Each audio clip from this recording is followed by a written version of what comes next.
Everyone's talking about last night's Republican debate and wondering how Donald Trump did.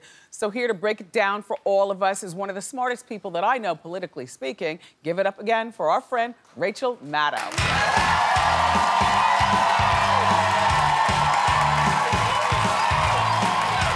go ahead. You look amazing. Look at you. You look amazing. Rachel, how's the family? Spectacular. I love you too. God, thank you. Fantastic. Last time I was here, we just gotten a new puppy. He was like, we'd only had him for 3 days. Now he's 5 months old and 50 pounds already. Wow. The vet just told us he's going to be 100 pounds. Wow. I have to buy him a new car. He doesn't fit in my car. So anyway, that's the family. All right, so let's break down last night. Yeah. How did Donald do? Donald was Donald.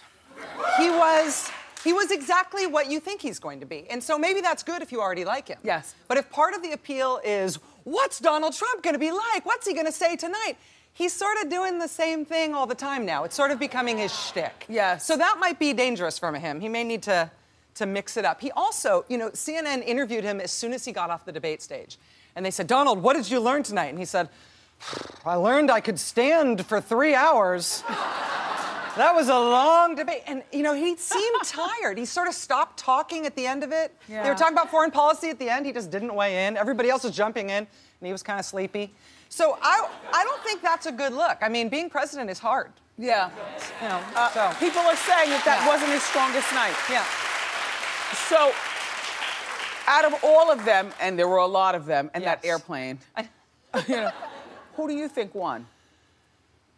Everybody is saying today that Carly Fiorina won, and Yes. so that's probably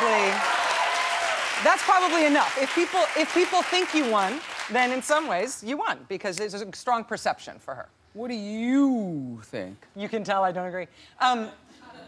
I think that she did. She had a great moment at one point, but I don't think she had a great debate. And the problem she's got right now is that people are really going to take her seriously as a candidate, and a lot of the stuff she says doesn't check out and isn't true, and she doesn't always know what she's talking about. So it can be dangerous to be taken seriously when you are not a serious candidate.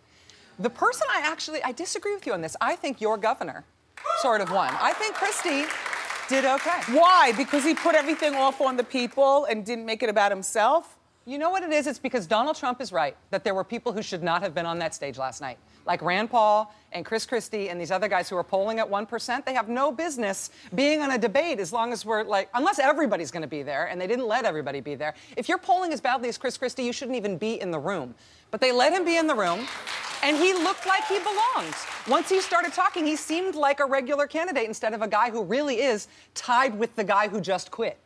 I mean, he's at 1% in the polls. So is Rick Perry. Rick Perry's no longer running. So he shouldn't have even been there, but he kind of looked like he belonged. So I think, weirdly, he won. Jersey, stand up. Jersey survived, yeah. So, you know, back to Carly. She had one of the biggest moments last night. Yes. Explain that. And we have a clip, right? We have a clip, Doug? We have the clip of it. I'll tell you what was going on here. Okay. Donald Trump had said in a Rolling Stone interview that came out last week about Carly Fiorina, look at that face. I can't with him. I can't. Look at that face. I love Donald, but I can't. The sexism stuff is a little over the top. Go ahead, continue. So they asked Carly Fiorina last night, they said, Donald Trump just said this about you. Look at that face. Can you imagine somebody being our president with that face? They asked her to respond while she's standing there on stage with him and cue the fireworks. Roll it. Yeah. You know, it's interesting to me. Mr. Trump said that he heard Mr. Bush very clearly and what Mr. Bush said. I think women all over this country heard very clearly what Mr. Trump said.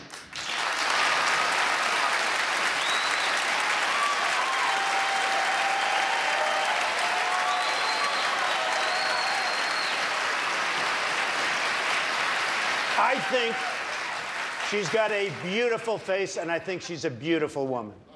All right, on that note. He was so lying. Shucking and jiving. And by the way, about Carly, I need that hairspray. Like the hair never slunk in the eyes. It's like helmet-like. And sometimes You know, Rachel, you keep your hair short. Yeah. But when you keep your hair longer, you know, or your wig, in my case, you need a good hairspray. Yeah. No, you're right. I'm no expert, but it is perfect. That's a good but one. That frozen look right there, Yeah. that is exactly how she looked when he was like, "You're beautiful. I think you have a beautiful." You know, it is, in theory, it is a compliment to call somebody beautiful. Not like at a job interview, though. You know, like not when you are running for president. Then it's condescendingly obnoxious. No, he's not presidential. No, it's but not. he is the friend of the show. So, do you think he'll actually get nominated? You know, God strike me down, but it's at this point in the race with a lead that big. It's possible. It's totally possible. Oh my God. I mean, and here's part of why. And people aren't talking about this a lot this way, but think about if you've got a pie to divide between a bunch of people. Right. One person comes along, cuts their piece of the pie like with an axe. Right. Then everybody else has the tiny little bit of it, what's left to fight over. That's what's going on. There's 16 of these guys running. And guys like Chris Christie and Rand Paul and all these big name guys, they're like at 1% because Donald Trump has such a huge lead. You can't stay in the race for president for very long if you're polling at 1% or less or 2%, and it's going to thin out the field. Yeah. So what do you think about Hillary? Will she overcome the scandal with the emails? The email, yes. I think she will. And here's why.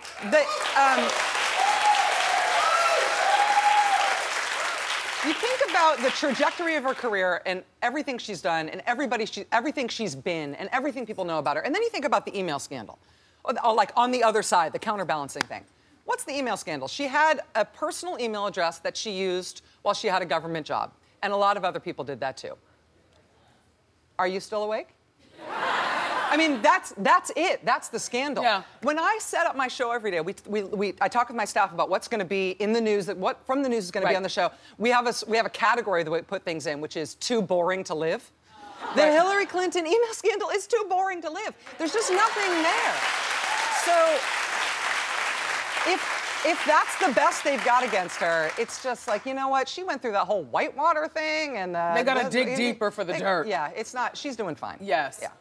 Well, Rachel, it's lovely to see you again. Great to see you too, Wendy.